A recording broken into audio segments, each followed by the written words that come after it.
What up, everybody? Welcome to the IAG Thursday Thing. This thing we do every Thursday, and we've been pretty good about it lately. This week, we are joined again by Warranty, partner in crime. Boy, I am so happy you're back, dude. It is. Me too. I'm happy to be here. You're back. I'm so stoked. That's the sound of an RC cola getting cracked open. Oh boy, he's cracking the RC. What's up? We also have producer Jordan is in the background. He is currently driving to longtime Discord mob member Josh Aldrich's house to help him tow a vehicle to a fabricator. So he's driving from Ohio all the way to across Pennsylvania to help him tow something somewhere as kind of a bro homie repayment. Super cool. Love to see it. I mean, it's just community doing community things. It's super sick. And, producer Jordan's that kind of guy. So, he's just being total Subaru community broham. And community helping community. I think it's good. And it is a kind of a, hey, thanks for throwing that turbo at me. I'm going to repay you by coming to move your car for you. Which, it's community helping community. We're 3 degrees deep. It's awesome. And then our lovely thumbnail today was again made by Randy, and I appreciate Randy and helping a bunch of stuff in the background and sorting things out. Shout outs to Randy. It's a great photo and an even better thumbnail. Yep, it's always good. Made a great thumbie. So that thumbnail came from that's an older one, man, because I was still driving. Yeah, I was still driving the 05 STI, and you were in full like crew chief mode at that point. Dude, yeah. I love going to the track, but I do not like spectating. I have to do something. And so you need the help, and that's how we became friends. Yeah, that's really, as they say. Yeah, like we were acquaintances and became pretty damn good great friends.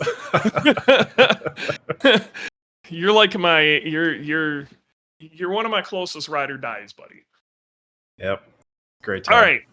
So today, since we got you back, actually, first, I want to talk about last week. If you have not listened to last week's podcast, straight up, you're effing up. First off, if you're not subscribed, you're effing up. Okay? Go subscribe. Spotify, Apple, whatever. Subscribe. YouTube. Because you were missing. Put it on YouTube. You were missing amazing things. And what we did last week was spectacular. I cannot believe how good that turned out, even though it was a 3-hour-long podcast.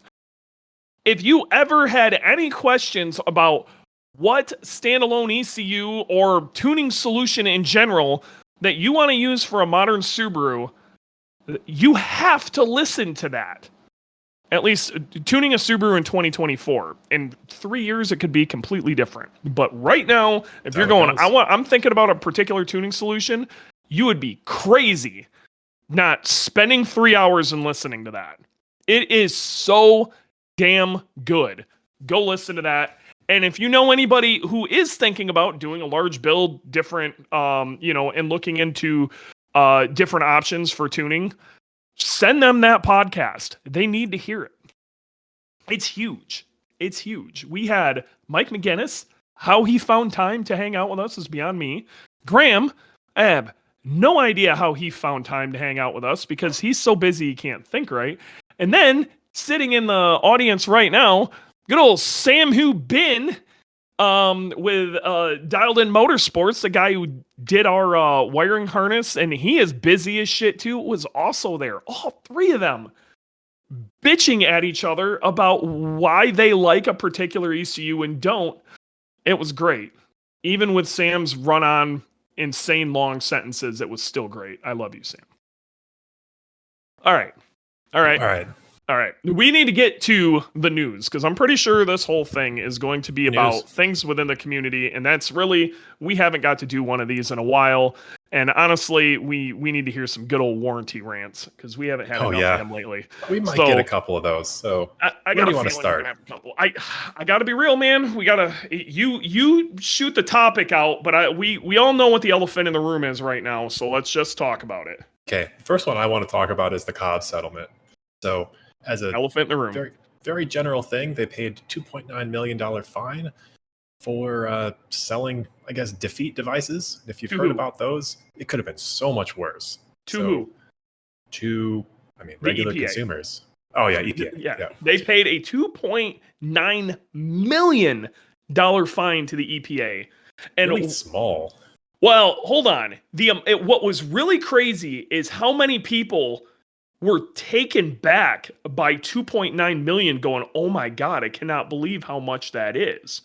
And a bunch of us who are maybe flying a little closer to the sun and kind of understand what they were getting, fined for and what it could have been, we were all very surprised at how small the settlement was.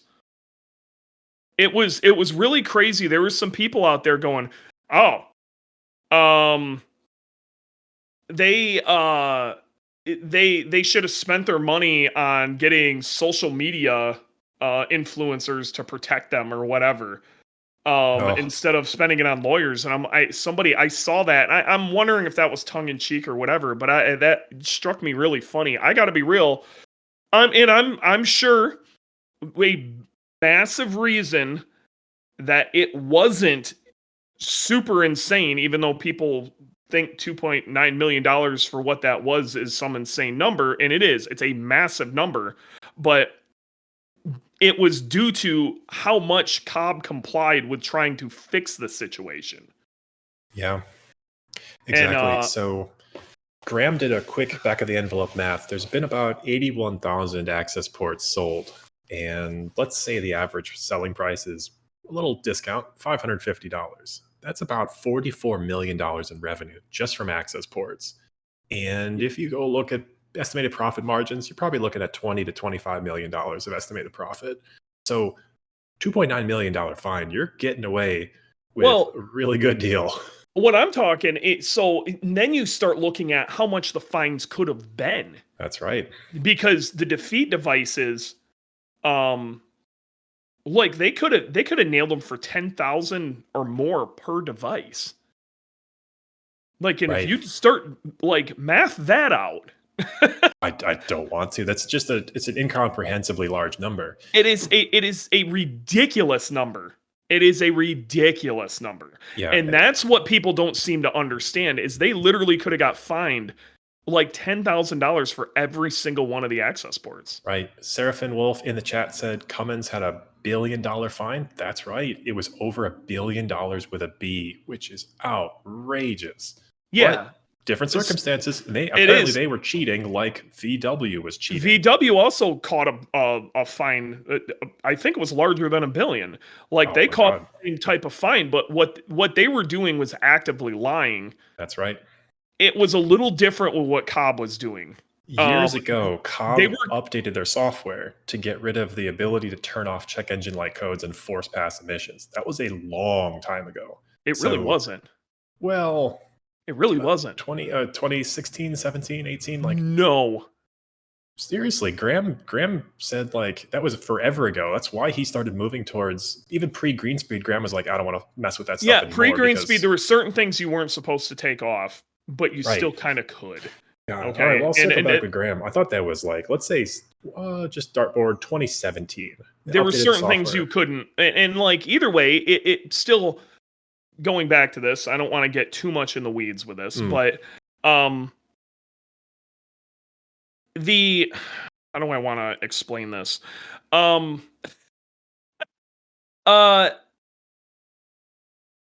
My brain is gone. Dude, you got me so fucked up. I'm sorry. I got you. So here's what you need to know. A lot of people on Reddit and the internet in general are complaining that this is the death of Cobb, and it's not. Greenspeed is not at all. Actually, in the right direction.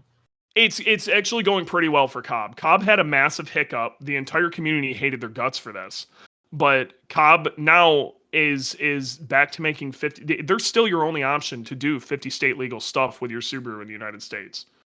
Right. They're the only ones that are technically EPA compliant. What I was trying to say before is almost everything that the entire performance industry was doing was based on a judgment, and the EPA saying something at a court trial saying we're not worried about race cars. Okay, so everybody's like, well, if we just say it's for race purposes only, we can get away with it. That's right. And that's what they did for years. And then the EPA's like, nah. And then they just started chucking fines. Okay, but the entire industry was hanging out within a gray area.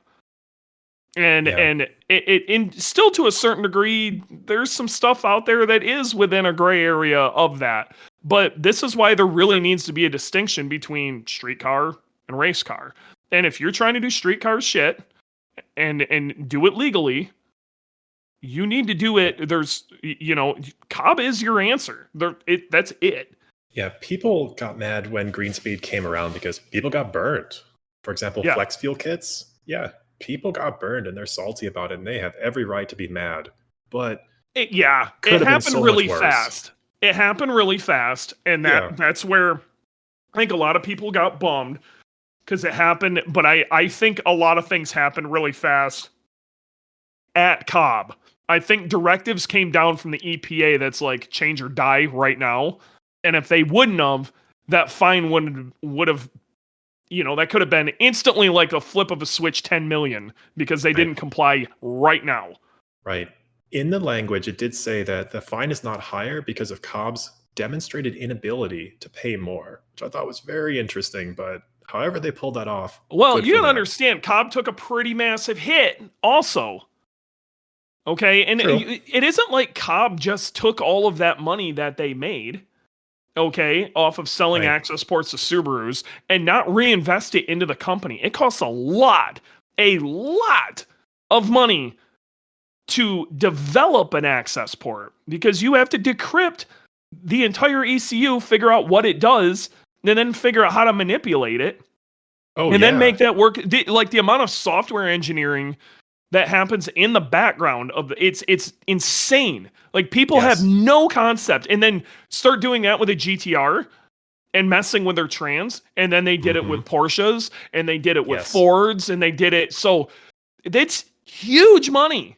Oh, yeah. And that didn't even go into any of the other shit they're doing. Yeah, this is hard work. Oh, the other part was CARB certification. It's got to be 10 times the development cost. Because it's government insane. Regulation. And then you're dealing, we're trying to do CARB certification on a bunch of stuff right now, and the amount of hoops you got to jump through is crazy. And with that stated, I will say it's getting a little easier, but yeah, it's insane. Okay. And Mike talked about this in a previous episode. Cobb even went the extra mile and got E85 certified for use in CARB testing. That's a huge deal for the industry. Now you can get your tunes, flex fuel tunes, approved. That's another thing that I don't think a lot of people understand either is Cobb did a lot of walking so the rest of us can run. Okay. That's right. They did it not just for Subarus, but industry in general. Like it. That's right. They should be thanking Cobb at SEMA. Because what they went through to make this shit work and stay alive was unreal. I got to be real. A lesser business would have just closed doors. Mm-hmm. I agree. Outcomes mostly positive. And there are some people out there complaining about things like, oh, I can't run catless anymore. I think it's a bit overblown. When Graham said, by now we can make the same horsepower on a catted car versus a catless car, that was a big deal. That's a turning point. So there's no justification to run catless anymore. No. I mean, unless you're talking about full blast race car or something like that. If it's a street car, you should have a cat on it. You just should. And modern day cats flow extremely well. Like a good example is our V3 TGVs flow just as good as TGV deletes, which is pretty cool. Yeah. I mean, it's just like back in the day with old hot rodders, and then they had to start dealing with basic emission stuff. It took them 20 years to figure shit out. Realistically, it took the Subaru industry, or the Subaru community, let's call it 5, okay? Yeah, I agree. Like, it was a hiccup for maybe 5 years, and 3 of them were pretty rough, okay? But at this point, there's a beaten path to do just about anything you could do before. There's just going to be some more shit hooked up. Right. That's okay. Who cares? You got an air pump there. You got TGVs that are still flapping. You got a cat. That's that's stuff you got to deal with now. It's not that big of a deal. If you need more than the current record, 700 something horsepower on green speed, and I got to be real, there's a couple of cars that Graham has tuned recently that are green speed compatible that could have made significantly more. I just don't think Graham realized the record was that attainable. If you need more than, let's call it, there's a pretty much a beaten path to 800 horsepower of green speed. If you need more than 800 horsepower to the wheels in your Subaru for your street car, what are you doing? I don't understand you. I love you, and I would love to talk to you, and I think you're great, but you just don't. 4 to 450 is in trouble in all 50 states and 3 flat. That's right. Complaining about the Cobb and the EPA changes to me is a lot like complaining about carburetors being gone. Get over it and get back to innovating. And you know, I'm not gonna lie. I think there's something to be said here. Me being a proper red-blooded American, at some point I almost think I'm a Reagan Republican. But I think it oversteps the bounds to a certain degree with when you purchase something, do you actually own it? Like, what is yours? And and I think that argument still needs to be had. Okay, but anybody who's trying to argue about that, saying I then want to drive it down the street with no cats and I modified the shit out of it, you are wrong. Okay, you're in the wrong. But there's some other arguments for, I purchased this thing, now I'm going to go use it for race purposes, not on the street. Right. That there is an argument to be made. Yeah, I agree. Another thing that we don't have to touch on now is liability in general for the tuner. So turning off check engine lights, just FYI, that is something that they are concerned about. It's something that all tuners are concerned about. People, it started with everybody being mad at Cobb, and then you started getting people getting mad at tuners because they wouldn't do shady shit. Well, they're staring down every tune they do, getting a $10,000 fine from the EPA if for some reason their door gets kicked in. Why would you be mad at them for not wanting to risk that? That is way too risky because you want to give them $300 for to turn your cats off with a cheesy tune. Right. So Flatiron Syndicate has a podcast that they published yesterday that goes into more detail on all this stuff, and it is worth a listen. So if you're a nerd like we are, we'll give them an hour. It's a really good one. They did a really solid job on that podcast. If you've got more questions on that or really want to get into some of the nitty gritty, but I'm gonna try to get into some of the nitty gritty by I really want to have somebody on here from Cobb. I'm working on that now. We're gonna see if we can get a representative from Cobb and to have more of a, not so much the deep technical side of it, more of the, now that it's settled, I think they can talk about a little more, but maybe more of the social ramifications, because I think they got dirtbagged really bad.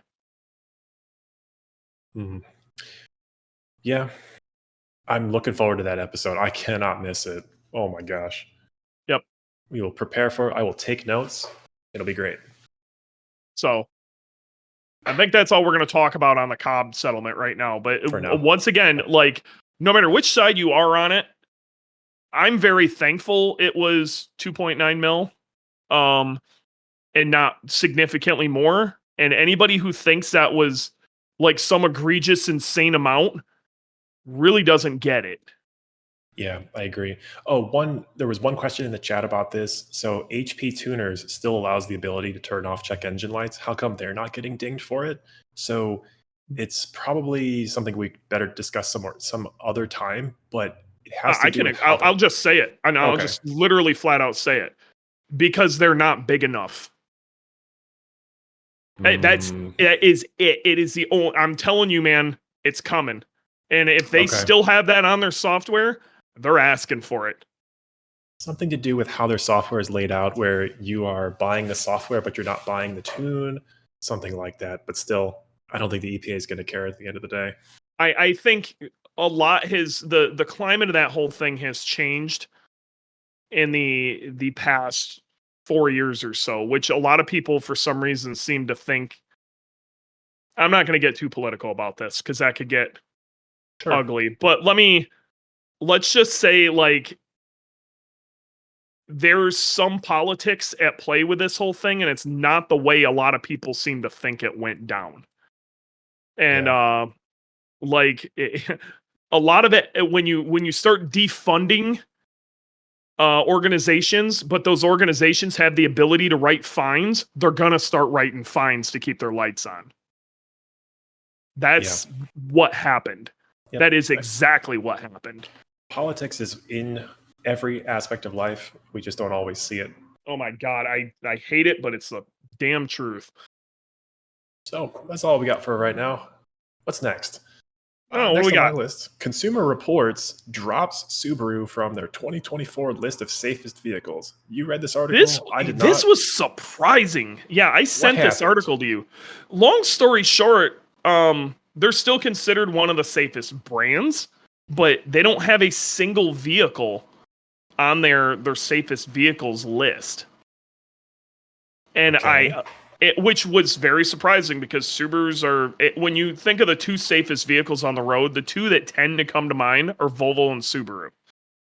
Right. So how do you have nobody on the list, no cars on the list, but you still make the list for safest brands? So if you get a chance to read it, basically what they said is they're now of the belief that passenger survivability is one part of it, and passenger or vehicle avoidability is another major part they're weighing harder on. So what this comes down to is how many cars don't have eyesight. Interesting. And I think it's playing into their average. They just put eyesight on their manual BRZs, but in terms of vehicles on the road, many of them don't have it because they sell and I got to be real. If I was to go purchase one, I would specifically purchase one without it. You and a lot of other people on Reddit, man. I want a very manual, very analog. I'm a very manual and analog kind of guy. If I screw up, I will pay the consequences. And I know that sounds ridiculous, but if I'm forced to purchase that, I will go buy a vehicle that is older, that does not have that.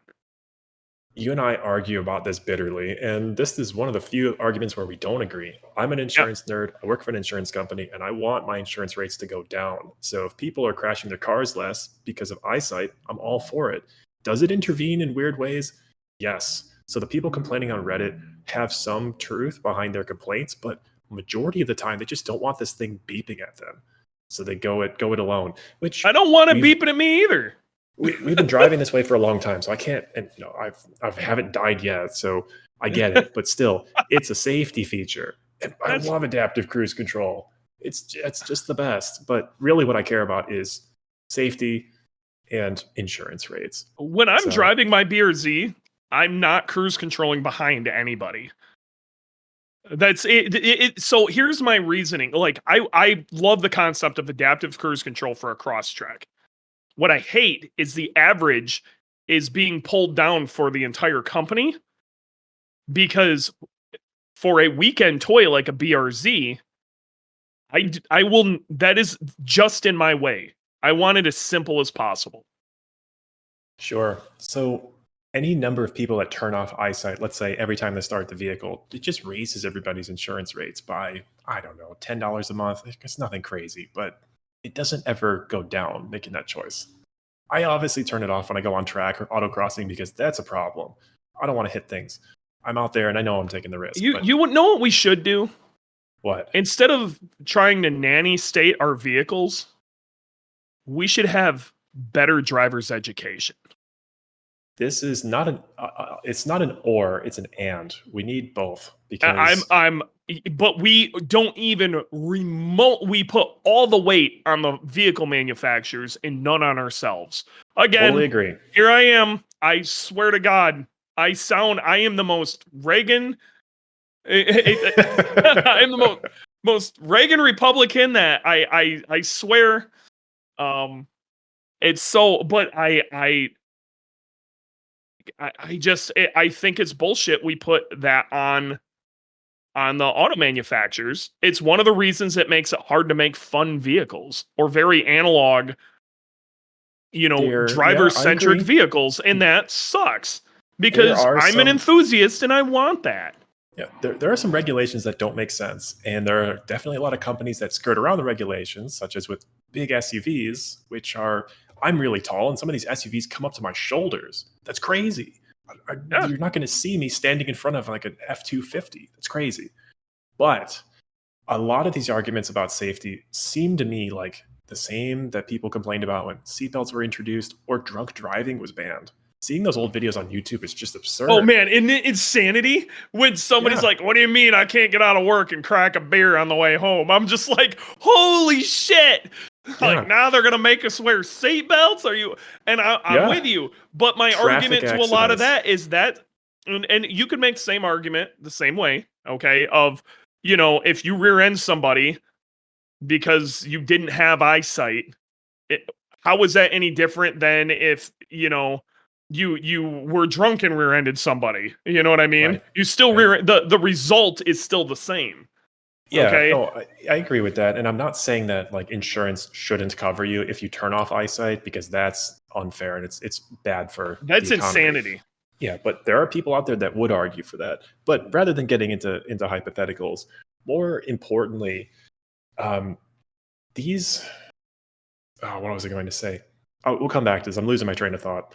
But I think that you can't really go back. You just have to be able to deal with the car that you have rather than deal with the car that you wish you had. So like when I'm driving urgently through traffic, eyesight will intervene a little bit. You just have to know what it's going to do and you can drive around it. The very first thing I would do every time I got into the car was turn it off.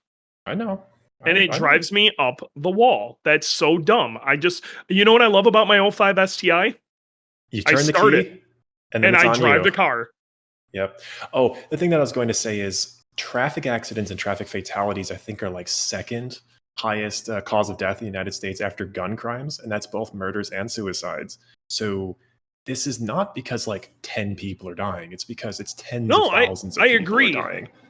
I totally agree. But maybe we should set our... maybe we should find a way to set the insides of the car up as a Faraday cage, and your phone doesn't function on the inside of it. And I bet you that statistic would drop through the floor. 100% agree. So I'm still disappointed that Subaru is off the safest vehicles list, but well, they're fixing it slowly. They're putting eyesight on everything. I bet it's going to come to the manual WRX next. And that's not a bad thing. I think it's okay for the option to be there. I want the option to not have it. Totally agree. And I think that's always going to be there. I don't like the idea of people turning it off for regular street use. Crash says the manual WRX already has it. Oh, fantastic. So that should be everything. I would be interested to see if Subaru starts bringing back manuals in the Crosstrek, for example, because they can put eyesight in it.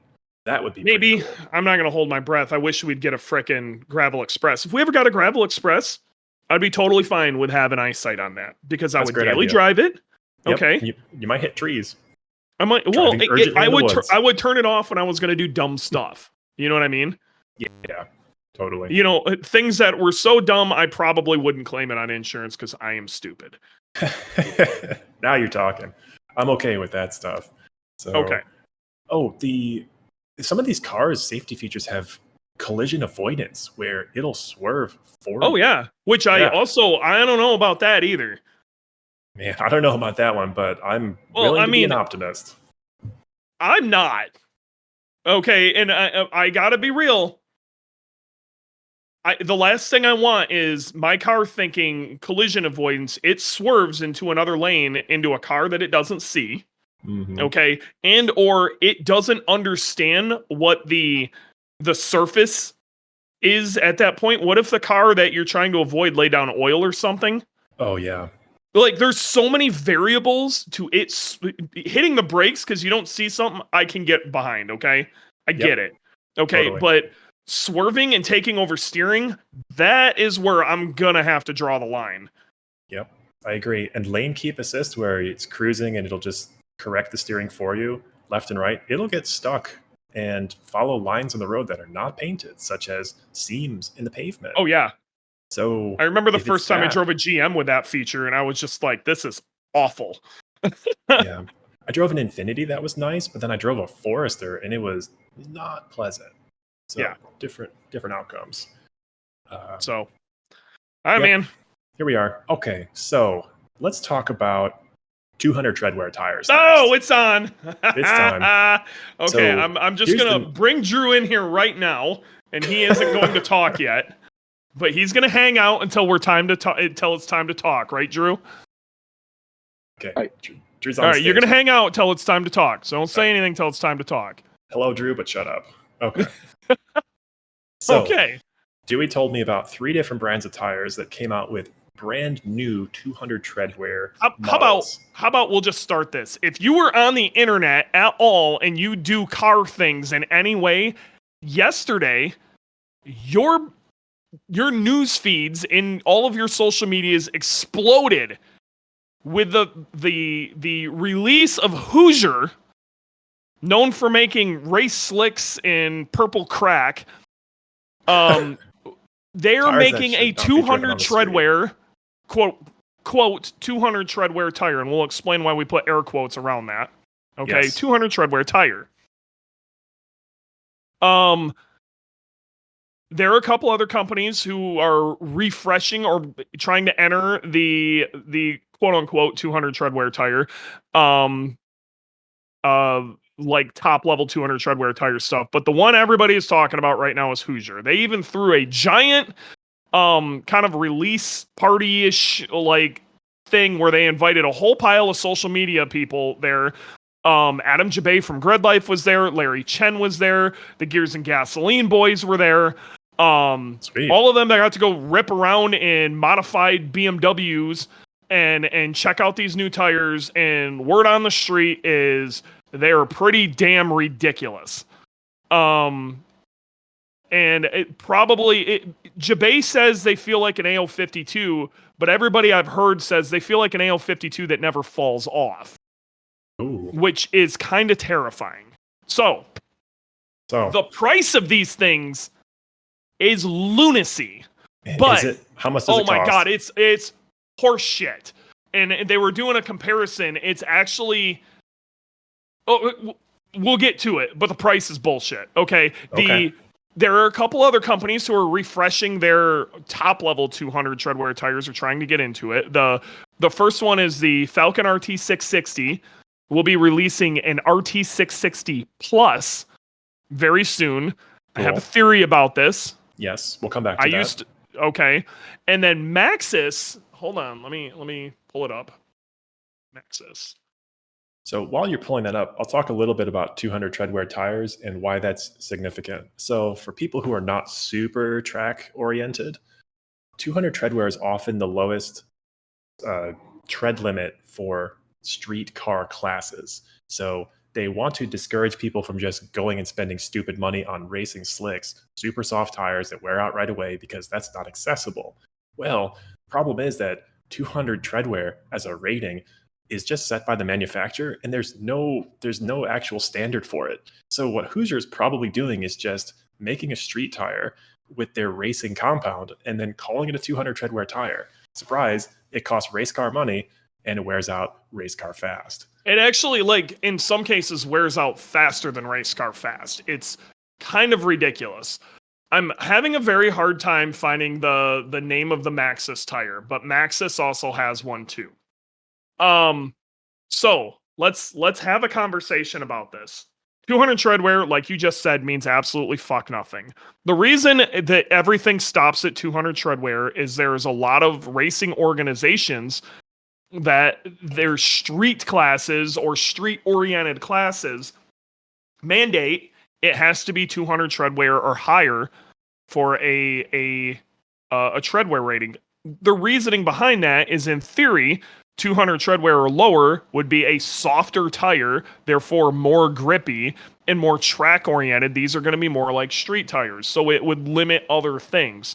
So what has happened in the past, let's say 6-7 years, is these companies are all just lying harder and harder. Yep. And they're lying in different ways too.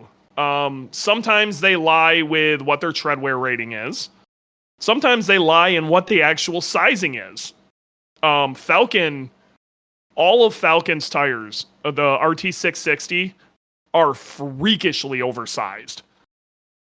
Of 255 RT660 is bigger than a lot of companies' 275s. It's insanity. It's total chaos. So now it really makes it confusing for people too. So let's take Falcon for instance. They still sell the 200 treadwear 615K plus, which is a 200 treadwear tire. Okay, it's advertised as a 200 treadwear tire, but then they have the RT660 is also 200 treadwear tire, and it wears a whole lot faster and has quite a bit more grip. Yeah, so this is bringing up another good point. So there are two distinct classes of tires, both labeled as 200 treadwear. You've got essentially endurance tires, which are tires that are really good for regular people to go out on the racetrack. Sure. Such as 615K plus, and there's others like Hankook RS4. Apparently those tires are great. They are really grippy. Wear like they wear like absolute iron. They provide a decent amount of grip over your typical whatever street tire. Right. But if you're not competing, you should buy those. Now, there's the tip of the spear, competitive 200 treadwear tires. 660 plus and Advan AO52s and now Hoosiers, and they are just flat out cheating. So what I like Grassroots Motorsports and what they started calling them. They started calling them Super 200 or Super 200 treadwear tires. Yeah. Okay. But they still are just rated at 200 treadwear. But all of these things are just horseshit lies. And it makes it really hard for the consumer to figure out what is good and what is not if you're not on the bleeding edge of this.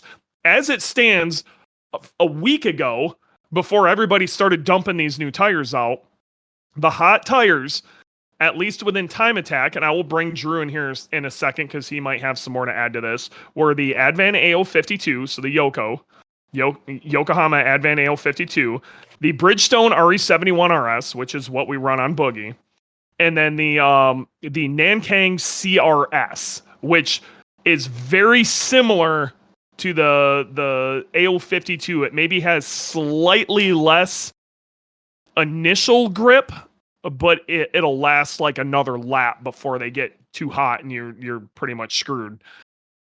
We're going to bring Drew in here. So I can sit here and talk about Time Attack street tires all day long, but the driving force behind a lot of this 200 treadwear stuff is actually coming from autocross. And Drew from Penguin Garage, by the way, I'm wearing a shirt today. Nice. Drew from Penguin Garage is he's a big autocross guy, and they run giant ass 200 treadwear quote unquote street tires in these classes, and I'm sure it is more hotly debated over there, and what their needs of what they need are a little different. So Drew, I'm sure all of the forums and whatever are going nuts. What's going on, dude? Well, the Hoosier won't be legal for autocross. So right. I've heard that, and I've heard this, and I've heard arguments against that too. Yep. So SCCA runs autocross classing in the United States. That's the biggest group that runs autocross, and their treadwear limit says you have to buy tires that have a minimum tread depth of 730 seconds. Meanwhile, these Hoosiers are sold from the factory at 530 seconds. What the heck? Why? Because of the other side of this. I don't think Hoosier is releasing an autocross tire. This is Well, not targeted towards autocross at all. That is what I'm hearing too, because it takes a little bit to get them to light off. If I'm running a 315 on a Subaru and it takes me 2 minutes to heat up, I've only got 3 runs at nationals that are a minute each, so it's not an option. So what's the hot tire? What's the hot tire for you guys right now in that class? The AO52 is the only 315/30 right now that's worth running. What, dude? So other platforms that are in your class, what are the tires that they're running? The Bridgestone RE71 RS is what I run on the Corolla in a 275, and it's sensational. It's really good. It's phenomenal. I love it so much. On a 10.5, it's probably my favorite tire I've ever used in terms of how it responds, how much it grips. It's awesome. I really like the thicker sidewall on those, and it tends to work with an all-wheel drive car very well. The AO52s tend to have a little lighter sidewall. They tend to feel mushy. You need to stretch the AO52s. So everyone that's doing well in the big end of street autocross classes is running an 18x12 on a 315. I wouldn't run any narrower of a wheel. 18x12 on a GD Subaru. That's incredible. Yeah. Those things are steamrollers. Right. The guy who won nationals this year in that class was in an old Eagle Talon. And he had the same 18x12 Koenigs. There's a GV STI in the class as well that was running 18x12 with the 315 AO52s. It's so awesome setup. Stretch tires are the way to go in autocross? Stretch tires are the way to go in a lot of things. Yeah, it's so for autocross, my argument is more overall diameter versus anything else. Because we're staying in second, maybe throw third. So you need the mile an hour. So having a 25.7 inch tire is better than a 24.8. So even if a 285 would fit, a 275/35, that's almost an inch taller, is an extra 3 mile an hour, 4 mile an hour. Wow. Yep. So backing up just for a second, in autocross, you set up your car significantly differently than how you would drive it down the street because of how competitive these people are. So the stuff that we're talking about here makes no sense on the street. But when you're just sitting in second gear the whole time, 3 mile an hour makes a big difference on a short course. Yeah. Yeah. Yep, that could be the difference. That could be, we're talking, you could have 5 or 6 people all within, a tenth or two. Tenth of a second. Yeah. Yeah. So hundredths of a second really matters. So if you can gain a mile an hour, that's huge. Mm-hmm. Yeah, it's a huge change. But when it comes to the 200 treadwear available options, the CRS version 2, which the version 2 is important because the version 1 was garbage. So the CRS version 2 works really good on hot days for autocross, but it doesn't heat up fast enough for the lighter cars, so you won't see it on any of the light cars. I'm curious how the Maxxis does, but I'll hold my breath. Maxxis hasn't ever delivered on anything. Yeah, so. I have a feeling they're gonna. I don't think they're gonna be at the top of the heap, Right. But one of the things I always found interesting, because you're talking about, getting tires to light off and get enough heat into them, hot days, different tires, whatever, is a lot of the guys at top level autocross will seek out somebody else to also drive their car. Yeah. So they can actively keep the car running and keeping heat into the tires. Yes. It's a mixture. Guys. Yeah. So we do co-drives. So you have a co-driver. At Nationals this year, I think it was the difference between winning and losing because it was so cold in the morning. Yeah. If your tires were warmed up for your run because your co-driver made a hit first, you were faster. There was a couple guys that normally do very well that were 4th and 5th this year that I was expecting them to be on the podium, and it's because they didn't have a co-driver. That's But the other incredible. side of it is we constantly have tire sprayers. You know, we're spraying down the tires between runs if they get too hot. So, you know, it's a balancing act of I want it to light off, but I'm gonna cool it off. Yep. So if I can't hold my hand against the tire, it's too hot. So like your hand can usually handle about 200 degrees before it starts freaking out. So like you kind of just hold your hand there for a second. If it hurts, then you spray. If it doesn't hurt, then you can do another run. Science. Fascinating. It's a good pyrometer. I like autocross, but so I like autocross. I definitely wanted your take on that. So now now let's talk about like where I think we're gonna see arguments about this tire, and that's specifically street modified with grid life time attack or global time. Well, it won't be global time attack street because they're required to run AO52s. There's going to be a pissing match. First off, when they come out, they aren't going to have any legal sizes, but it sounds like the 285 18s are going to be available way before the 255 40 17, which is the only legal tire they're going to be releasing that would be viable for a Subaru. They're not even releasing a 255 35 18 at all, from the sounds of it. So I would have to go to a 17-inch wheel even to run it. It's not going to be legal for autocross, which is what Drew's saying. And if it's an AO50, what it sounds like is a Hoosier A7 that has tread. R is there. That's the one that's immediately hot.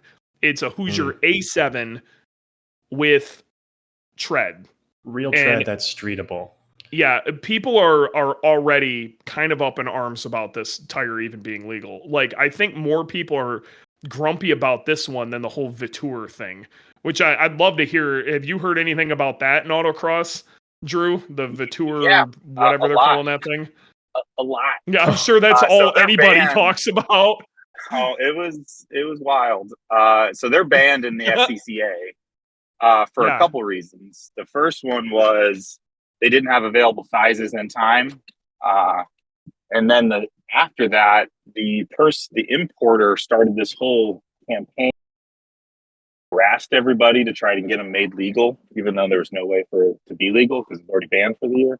It was a mess. I know who you're talking about. Not surprised about that. Oh my god, it was wild for a couple months there. And the thing that bothers me about those is I've never seen a consistent test. Everything that I've seen that's positive is from the people who are paid to say it's positive. Yes. That's right. And the ones that have actual non-biased reviews basically say they're an AO52. It's like, okay. Yes. Yep. So we'll see if it's legal next year, but I'm interested. A lot of people are like, it's an AO52 that lasts longer, and then I'm hearing it's not even an AO52, and it's like trash after like a few track sessions. Right, which is why I think the issue is consistency of the batches. Man, I have heard two drastically different things. That's a very small company that decided they came out of nowhere and decided they're going to make a 200 treadwear, a super 200 treadwear tire. This is kind of what we're trying to get at. 200 treadwear tire, 200 treadwear does not mean 200 treadwear. Before you purchase tires, you really want to talk to somebody who knows some shit about tires, okay? Because I'll be the first to tell you, you can drive down the road on a set of RE71 RSs or an AO52 or whatever. That might not be the best daily driver tire for you, even if you like that high performance stuff, okay? There are tires that wear significantly longer, and for most people will probably get you more grip than you even know what to do with. If tenths or hundredths of a second matter, you need to start talking to people. You can't believe anything that any of the marketing is saying about these tires. A really good place to check on tires is Grassroots Motorsports. Andy Hollis, when Andy Hollis says it is what it is, I believe that. Anybody else? Dewey, do you remember when the RS4 came out? Like when it was brand new? It was 180 treadwear. Yes. Oh, and then that year, the SCCA says all street tire classes need to be 200. And then all of a sudden, it just had RS4 200 treadwear just on it. stamped them to 200 treadwear. That's exactly what they did. So in 2016-ish, I think is when it was. Time attack tire. Yeah. And honestly, it's still a great lapping day tire. I'd say it's still the best endurance tire. And I don't think it was the RS4 then. It was the RS3 that caused all that drama. I think it was the RS4. I can dig it up. I have an article about it back in the day. Now the RS4, that thing, the RS4 wears like iron. And that turned into a lapping day tire. And that was the original we're just flat out lying tire though. And man, it has gotten absolutely crazy since then. I got a really interesting text over the weekend of a guy asking me, well, first off, he's like, man, I'm turning the wheel and the car is like tattering and understeering really bad. I'm like, you're probably steering too much. And like that blew his mind that he could turn the wheel too much. So we had a whole conversation about moving weight when you drive and all this, more driving technique stuff. But I'm like, what tires are you running? And he had like a 15 STI or something. He's still on whatever that stock Dunlop 300 treadwear or whatever, which isn't a bad tire. It just isn't really an autocross tire. And I'm like, man, you need to get some tires. And he's like, does it really make that much of a difference? If you're kind of new to cars, okay, I love you guys. If you're new to cars, if you're trying to make a performance improvement to your vehicle, the single best bang for your buck you're going to get will be tires. You will brake faster, you will handle better. And depending on what car you have, let's say it's a BRZ or whatever, you'll probably accelerate better. Tires are massive. So I start with tires. Like he was like ready to start throwing parts at this car, and I'm like, dude, just start with tires. A lot of people don't realize the effect tires have on the performance of a vehicle. It is profound. It's incredible. And I think you even learned when you had some decent summer tires you could have brought, but you decided I'm going to take Prius tires to a track day. I did that. It was bad. That was not smart. It was awful. It was actually not worth doing. Like, forget about cost. It was just a bad time. There has to be a certain level. Now, there is such thing, especially with a BRZ, a very stock BRZ, and you put really good tires on it, that it may actually take away some of its fun, but it can go the other direction real easy too. Yeah, where I don't know where that line is, but I've got two friends. Some of them, they know who they are. They just put these 200 treadwear tires on, and they're not competitive. And I'm just thinking, I hope this is more fun because it could just ruin it. It's a stock BRZ. So, I think the correct 200 treadwear tire. I don't think you should put AO52s on your car.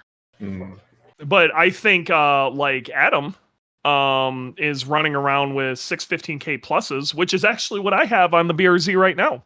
Oh, okay. I thought it was 660s for some reason. So no, 615Ks.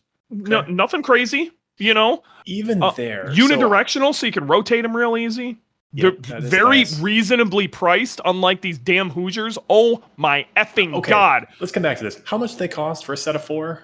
Okay, hold on. Let me go over to my boy Terry Fair. Hey, the 315/30 is cheaper than the AO52 by 99 cents. Oh, no shit. Okay. Well, maybe they're trying to make it competitive. So what was crazy is the Hoosier A7, okay, so they're slick, they're racing slick, in a 315/30/18 is 488.62 on Tire Rack. The new Track Attack Your Wallet Pro is $510. $510 per For tire. A track day tire? Per tire. What? What? That is double the cost of like a 660 plus. I don't know. The AO52 is 511. So what? That is in that size, yeah. Again, these are 315s. Absurd. So let's do another comparison. What else can you get? We can't do apples to apples here. I want to see what a 255 4017 is going to be. Okay, that's usually what I try to. So the let's do 265/35 is $50 more for the Hoosier than an AO52. That is insane. The AO52 is already crazy expensive. What is the pricing on those? I'm driving, so I can't look it up. Oh, fine. You're no fun. Okay. So another comment on these Hoosiers. So the reviews that I read said that these are specifically a streetable track tire. These are not a dual use tire. It is for track purposes only. You just won't die if you hit a puddle on the street. That is what these other companies, good on Hoosier for actually kind of like saying that, because an AO52 is kind of the same way. Honestly, an RE71 RS is decent in the rain for what it is, but it is not a rain tire. The RT660s, in my opinion, are straight sketchy in the rain. I wish they would call these what they are. They're not rain tires. You won't die if you hit a puddle tires. Exactly. Now, other part of the review that I read was there are some compounds of tire that are only available to OEMs, such as Porsche, and it's a big reason why the cars perform so well, because they got great tires. Oh, and you want the biggest, the Viper ACR is the biggest, the biggest culprit of that. Right. So this is bringing crazy compounds to non-OEM tires. That sounds like a positive. Other than $500 for a tire, that's crazy. I think it's nuts. And the problem, I'm really worried about this tire, okay? I think it's going to drive costs up. And we already have problems with costs, all right? And if this tire turns into, it's the only tire you can run to win, and what happens if you can't get it? You know what I mean? You're screwed. Exactly. I'm going to be super stoked if this is literally just on par with an AO52, okay? Then it's just another option. Totally down. I would love an AO52 with a stiffer sidewall. If that's it, sign me the hell up, okay? I will say that that's the reason I like the Bridgestone.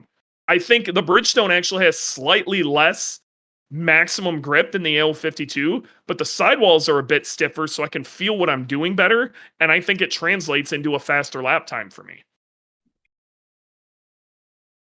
Yeah, makes sense. Either way, so lots of drama in the 200 treadwear realm. Yeah. This is not the end of the story. So Paul from Tire Rack is going to tell me some more info, but he's on vacation this week.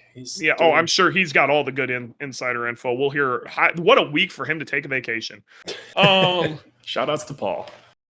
So back to the 660 RT660 Plus. Yes. What's your theory on that? My theory is when those tires first came out as the normal RT660, right when they first hit, those things were just off of an AO52 fast. They were very fast tires. About a year later, over that winter, when I got the tire the next year, they were not the same tire. They were nowhere near as fast, but they wore a ton better. I think they changed the compound, didn't tell anybody. And I think what the 660 Plus is that same compound, maybe an improved upon compound, because those old ones did chunk if you got them too hot. Maybe an improved upon version of that original compound. And those might be a player in this situation, but I think it's kind of shitty how they went about that, because I still believe they just changed the compound. Yeah, I believe that. And I don't know anything about the Maxxis. If I were to guess, no offense to the Maxxis team, they make killer off-road tires and whatever. I have a feeling Maxxis is probably going to be somewhere in between a lapping day 200 treadwear tire and a Super 200. I think they're going to try to make a Super 200 and they're going to miss the mark because they're going to put emphasis on being able to do multiple laps and stuff like that. It might be the perfect tire for some people, but it won't be the perfect tire for turning an ultimate lap. That's my theory. I have absolutely no idea. Maybe they knocked it right out of the park. Hankook came out of nowhere and did it once, so who knows? Nankang is right there at the top. Nankang is some, oddball tire company that people normally wouldn't use, and now are like in the top heap of the 200 treadwear war. I really want to talk about that Japanese domestic market thing. Okay, so next thing on the topic list is cheap Subaru imports from Japan, such as the B4 Blitzen Legacy. So we need to talk about this. We need to talk about this. For Stephanie. I need Stephanie to hear this. Okay, I don't know if she's still in here or not. This is what she needs to hear. Okay. Okay, go for it. I'm scrolling around on one of my favorite sites on earth, Japan Partner. Okay. And what Japan Partner does is there's a whole bunch of car dealerships in Japan that are willing to stick their cars on boats and deal with the shipping and all that. They help you work through that and ship the car to the United States. Okay. So this is where a lot of super cool JDM imports come from, is Japan Partner. You can skip kind of the brokering fees and all that crap on this side. They take care of all of it. I'm sure there's a whole hullabaloo of shit that you've got to deal with after it's here. I've never done it, but they will put the thing in a crate and send it to you. Okay. I always like checking this out. And I'm always there kind of poking around to see if I can find like a badass deal on an older GC WRX, as a daily or something. Sometimes they pop up, most of the time those things are hovering around 10 grand right now. There's Evos and all sorts of other crap on there and a ton of different little K cars, but I'm poking around on there, and I opened it from Impreza to just about like all Subaru just to see what was floating around on there, and I started running into a bunch of these legacy B4s, very early 2000s. We're talking like 2001 to 2000 or 2000 to 2002. That I think it's a BE legacy if I'm correct in that chassis code. I got to be real. I'm not huge on understanding legacies, but one of the things I ran into on there was the Legacy B4 Blitzen. And I could absolutely not believe this price. So some background on the Legacy B4 Blitzen is it's a Legacy B4, their weird twin turbo 2-liter engine. Okay. The website is Japan Partner. Okay. I might even be able to pop the link in the description to show you guys. You give me a hot second, I will pop that in there. Let me just find it. Bear with me. Don't go nowhere. Yep, here's our baby. Okay. I got it for you. Here you go. Okay. Legacy B4 Blitzen 2000 used. All right. A lot of people don't understand what this car is, and I think it is going to be, not only is it dirt cheap, it's dirt cheap, but I think that is going to be a massive collector's item. A massive collector's item in the future. What this is a partnership between Subaru and Porsche kind of design firm on making a performance luxury oriented legacy. And you can definitely see the early 2000s Porsche influence within that body kit. But these cars are cool. They again, even with that being an auto and how cheap that is, I have a feeling that's going to be an absolute banger of a future collectible. And what a cool car that would be to drive around. Even though it's an auto, I think it's sick as hell.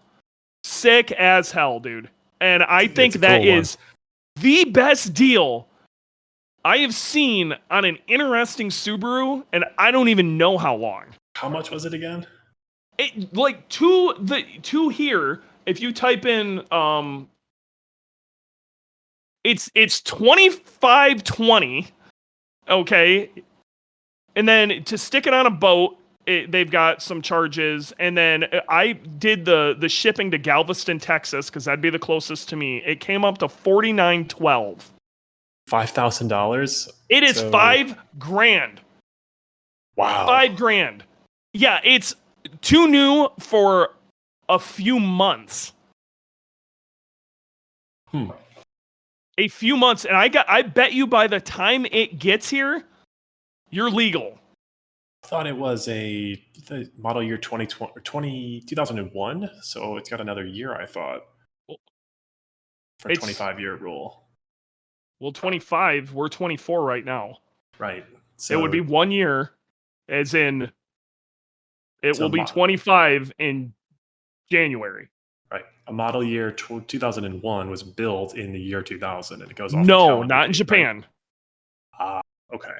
It's all same year. Okay, because they're more rational. Yes. Okay, so it's close, but it's not quite at the 25-year rule yet, because 24 minus 1, 23. It's real close. What a fucking steal. Yeah, heck of a car. It would be sick. I think it's cool. The interior's still nice. That thing is badass. I think this is what Stephanie needs to buy. That's a great idea. I wish they still made this car, but Subaru does not sell Legacies anymore. And when they did most recently, they were pretty boring. Well, they've made a lot of these cars. Everything's turning into an egg. It's getting boringer and boringer. Everything is going to look like a small SUV soon. It sucks. Yeah, I believe cars have lost a lot of their character as they've grown more and more bulbous and round. Yeah, I agree with that. It was super cool when they used to draw cars, before letting computers design them or whatever. And the emphasis was on making them fairly sexy before anything, at least fun cars. Yep, I agree. So, Stephanie, you should totally get one. In about a year. I think it's going to be a totally overlooked thing. Now, the reason I looked into this was I had a customer hit me up somewhere else in the world. He's like, I've got one of these. I'm looking to do an engine or whatever. And I'm like, I don't have those heads. Actually, I looked into it. That's a non-AVCS engine. I could do heads for that. We ended up talking. But he was looking to do a build on this thing. And I'm like, man, that is sick. I wonder how much these go for. And I always poke around over on Japan Partner. And that's he sent me that. I was literally doing my weekly poke around Japan Partner thing when that came in, and I'm like, I wonder what Legacies are going for. And I couldn't believe how cheap this was. Yeah, you messaged me first thing in the morning, and I added it to the list of the news of the week because it's so sick. It is pretty cool. I mean, dude, tell me how many better cars and coffee that it's even got a cool story. You know what I mean? And look at anything Porsche touches is getting expensive. There's an argument to be made if you bought this and shoved it in your garage in 20 years, you would quadruple your money. Yeah, probably. Tell you what, Legacy people are the weirdest people in the Subaru community. Oh my god. It's not just Legacy people are a type of weird, but Legacy GT people specifically. Y'all are strange. Specifically. In a sea of already strange people. Yes. You all stick out. Yeah, you 05 to 08 Legacy GT peeps. Oh my god. Race couch. Yeah, that's what it is. It isn't even so much these are the most particular human beings on the planet. They're the people who want to argue for hours about the type of alloy you're using for a piston. They're the people who want to put pulse dampers on their aftermarket fuel rails. They're the all sorts of these are they they sweat over details that just don't matter. I'll give you an example. My favorite Legacy GT guy, all of them are engineers, by the way. All of them are engineers. Yeah. Again, an engineer. He worked for BlackBerry before they were bought out. Cool. And this guy is now on the terrorist watch list because he wanted to make his own exhaust valves out of Inconel. Okay, so he ordered a whole pile of Inconel so he can make his own exhaust valves, and it was a huge amount of a strange material, and he's, got a fun accent and all sorts of stuff. He's now on the terrorist watch list. The FBI knocked on his door and interviewed him on all sorts of shit, and it was no joke. Like, he's actually on the watch list? They came and talked to us too when I was still at Six Star about this guy, to verify what he was saying. This is how I know what happened. And he didn't get taken off the watch list? He might have now, but he definitely landed on that thing. Yeah, maybe. Yeah, even if you're on it for 6 months, that's kind of pretty crazy. Yeah. Such a legacy thing to do. It totally... Why you gotta be a Legacy GT, bro? Comments in the chat. It's like taking your couch to the racetrack. It's an STI with leather seats and very comfortable. Yeah, but nobody takes them to the racetrack. The guys that we're talking about, your Legacy GT owners that I'm having a conversation about, these guys don't race these cars. These guys they'll spend $60,000 on extreme crazy F1 material shit to make 350 wheel. This is what they do. Okay. I tell you what, if Subaru made a Legacy that wasn't 5,000 pounds. So Adam's down here going, race couch. Oh, these guys don't take their shit to the racetrack. Well, I did. Adam, you didn't have a Legacy GT of the exact vintage I am talking about either. But he did. I thought it was like 06, but I could be wrong. No, but didn't he have an H6? Oh gosh, no. It was a 2.5. And he put a 08 GT. Oh yeah. Yep, you're one of the and you also have a BRZ now and you're enjoying life, okay? You evaded that. But Adam, you know the guy I'm talking about. You know who I'm talking about. You've met about 6,000 of these people. I remember your car better now. Sorry, man. Adam. I want a modern Legacy Spec B, which is essentially an STI, but with leather. The problem is it doesn't exist, and the latest model Legacy is kind of ugly and heavy. So never. What you want is like an 06, 07 Spec B. That's what you want. I don't like old cars. I need modern. It feels modern still. Those cars were way ahead of their time. That's true. They're literally, there's not much different between that and a 21, even the new WRX. So Crash in the chat says the current WRX is a Legacy. That is 100% right. The materials are not quite up to par, but other than that, it is a Legacy. It is a massive car. It's on the Subaru global platform, and don't really like the fact that it comes with 19-inch wheels nowadays. That is not Subaru to me. Weird. Even if the performance is better, I just think cars with massive wheels look weird. What really sucks is the car's so massive, you have to put 19-inch wheels on it to make it look proportional. Yep. Because if you put 17s or 18s on it, it looks like it's running around on, casters for your chair. Yeah. It's a roller skate. I'm not saying that the interior materials are bad, but it's not leather. It's not fancy type of thing. Crash, you don't get to talk. I'm sorry. You don't get to talk. You drove for years in shitbox 2.5 RSs. Everything's going to feel better. Everything is going to feel better. So, all right, let's pick on the BRZ a little bit. So, Doug DeMuro released a video today, loving the BRZ TS. No notes. The end. I mean, I knew he was going to love that. It's a baby Cayman. It's got plenty of power. It's great. Yep. I think it's great. I don't agree with his assessment saying that most people should buy the regular model. I think there's an argument to be made, don't get me wrong, but if you're ever going to take it to the track, ever, if it's even on the frickin' menu, just get the one with the Brembos.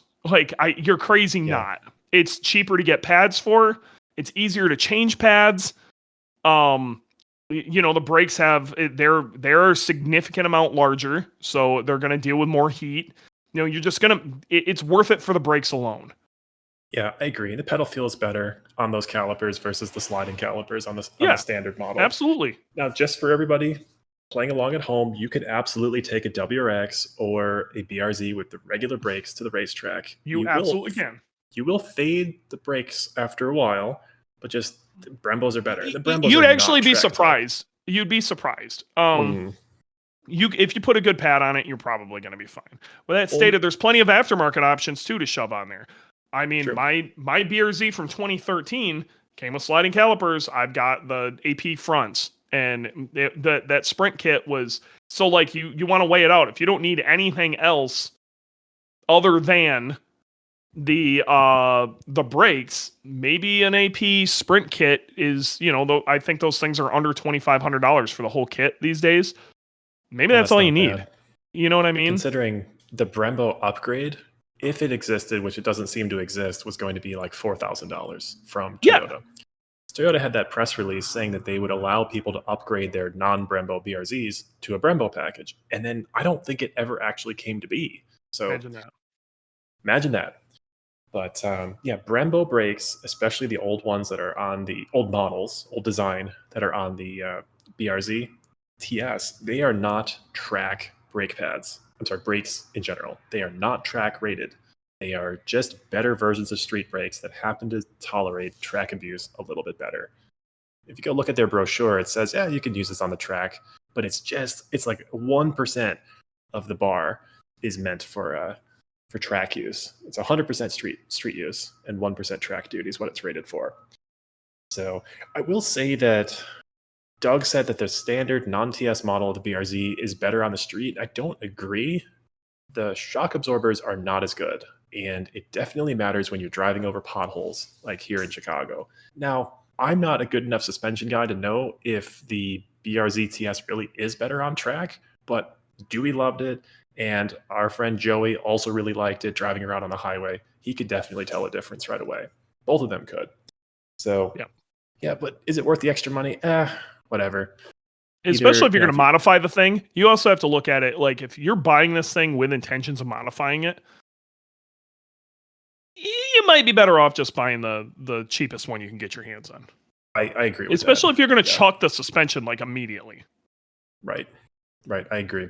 I think TS is definitely not as big of a step up as I thought it was going to be, but I'm glad I bought it.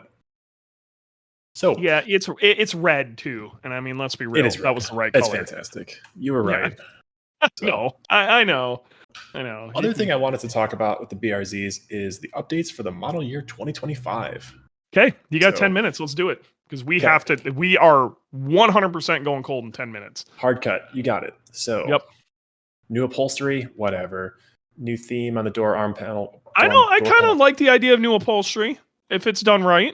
Okay. Updates so are cool. Blacks set off by bold red accents. So it sounds like they just changed their Alcantara to be even darker black. Which is cool. It's fine. Sure. The theme also extends to the door panel armrests, which is the same Alcantara. Okay. Yeah. There. Performance upgrades for 25 are improvements to the suspension and steering systems, as well as the engine and transmission. This is coming from the press release. So suspension damping rates have been updated, and the electric power steering system has been retuned, both intended to give drivers better feel and controllability at the limits of grip. This is all horseshit. Okay. Yeah, whatever they made, it's a small change, and they're selling it like their life. Well, I mean, whatever. So they make some small tunes that, up or lower the rates of the shocks. They maybe make a spring rate change. I highly doubt it.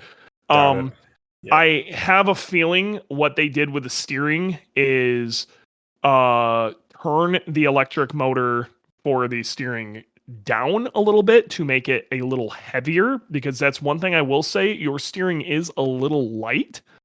And I think it would make the car feel sportier. I don't think it needs to be changed, but they might do that to make it feel more substantial, if that makes sense. I like the fact that the steering is a little lighter because I feel like the car's a little more tossable.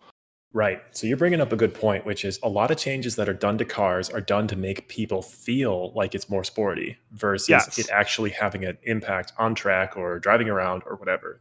Perceptions are just as important as actual. Did they go into any details on the engine? Well, the next thing has to do with the transmission. So manual transmission cars now include a sport mode button. So it says it provides a more aggressive throttle mapping, which the GR86 already comes with an aggressive throttle map. So I guess the BRZ is just getting that in this sport mode.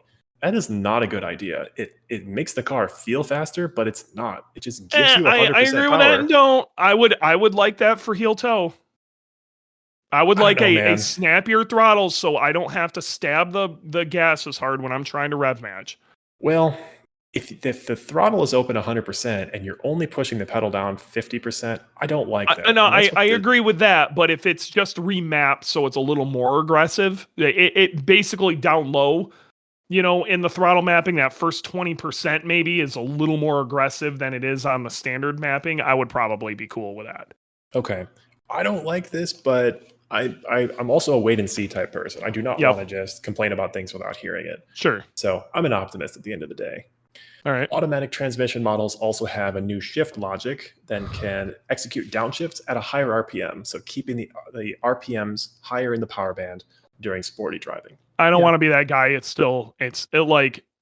Unless we're talking about a really high-end BMW automatic, it's still a shit automatic. You're Sorry, not guys. Wrong. You're not wrong, but if you're buying a car like this, if you're buying a car like this, you're buying a car for an experience. Get the damn manual, okay? It is about a driving experience. Buy the manual. And God forbid you ever try to resell it, nobody will buy that auto. That's true. That's about the only reason that you shouldn't buy an automatic, in my opinion. Your resale value is going to be pretty low. No, because you should smile when you drive your car, and a manual makes that happen easier. You know what? I almost bought a BRZ in automatic just to spite you. You know what? That's it.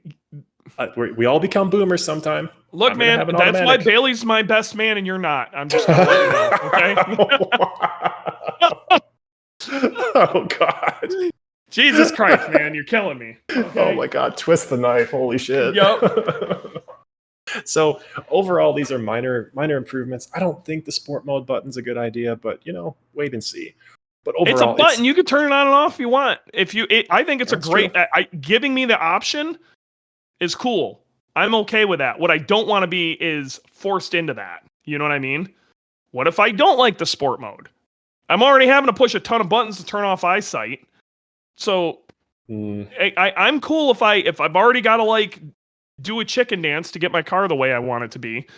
That gives me an option for something if I want it or I don't. So that's fair. All right, that's about all. So next on my list is the Hoonigan Chapter 11 bankruptcy. So this has been talked about a lot in the media already. It's not just Hoonigan, the media brand. It's Wheel Pros, the large conglomerate of aftermarket companies that they bought and put together. Yeah, one of them actually sponsors us. That's right. Yep. So we have Motegi wheels on the car. I get the feeling that the company's going to emerge from bankruptcy and life's going to be good. Maybe it's just some COVID issues from oversupply. No. Okay. Well, No. What this was a giant company purchasing something they didn't understand. This was a giant company buying a name to make themselves seem cool. Okay? Hoonigan was this giant thing Ken Block built and propped up on some really cool YouTube people doing a lot of really neat shit. And they took that name, applied it to this wheel brand that was already having issues. They put a ton of money into this, and then there was no way the results were not there. That's what happened. Do I think they're going to emerge from this? To be perfectly honest, no, I don't. Well, if that's the case, then it's private equity, which bought all these companies, doing a bad job of extracting value. Private equity has been messing up a lot. People don't even realize how much that's screwing with some fairly major players within our, the Subaru community in general. We had Rick Conk on here the other day who used to work for Rally Sport Direct. Oh, yeah. I don't want to go deep into that, and they still, but what I'm saying is, if you guys, let's look at the other side of this though. I got to be real. If Cobb wasn't owned by another company, I think they'd be dead right now. That's true. I think the EPA would have put them completely under. So there's a counterpoint to this of having giant amounts of money, but the problem with giant amounts of money is it comes with giant amounts of money problems. Yeah. And people who really don't understand the product messing with it. And you're seeing that a lot right now. And it's one of the really cool things about working at IAG and not working for some of these other companies is IAG is owned by JJ. It ain't owned by anybody else. The top of our company is JJ. It is not JJ has to talk to, investors, some other larger entity, which is some other larger entity, and then a board of directors on some other entity. You know what I mean? It's just JJ. But there's some cases where that maybe holds us back in certain ways, or maybe we run a little unprotected on certain things. But I got to be real. I love the fact that if JJ wants to pivot and do something insane, like release Bronco parts, he can. You know what I mean? Or if JJ believes the right direction for the company is this or that, JJ can make those decisions. I work here. A big reason I work here is because I trust JJ. I trust his decision making. And the buck stops at JJ. It doesn't stop at a board of directors who are trying to milk every amount of money piece. JJ can be an enthusiast here. A lot of that got lost when a lot of big money came in. Yeah, I agree with that. JJ was there packing up the trailer at SubiFest Midwest, just like the rest of us. JJ JJ in the end of the day is a car enthusiast.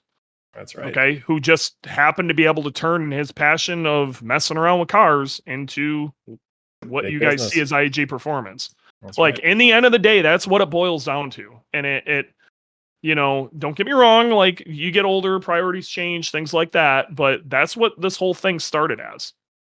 So, and he don't owe anything to anybody. That's JJ is JJ.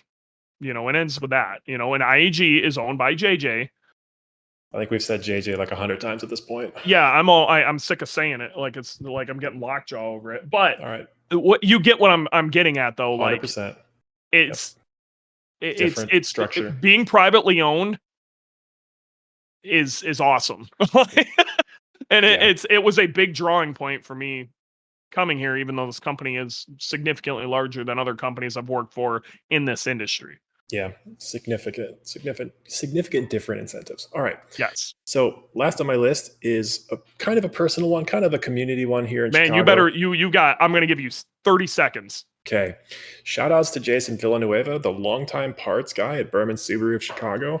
He invented a part that basically isn't for sale from Subaru in Japan, and that's pretty damn cool. I think we'll tell the whole story sometime, but it's cool. Here's what we're going to say. Be friends with your parts guys. Okay, having those guys who are in the community out there, like trying to help people out that are working for a dealership, you need to be homies for. You need to be homies with. You need to support those guys. Support those dealerships. Buy your cars for them. Send people to them. Okay, even if it's a hair more expensive, go there. Take care of them. Okay, those are the guys you need in your community. So, we gotta call it. I gotta go to parent-teacher conferences and be an adult.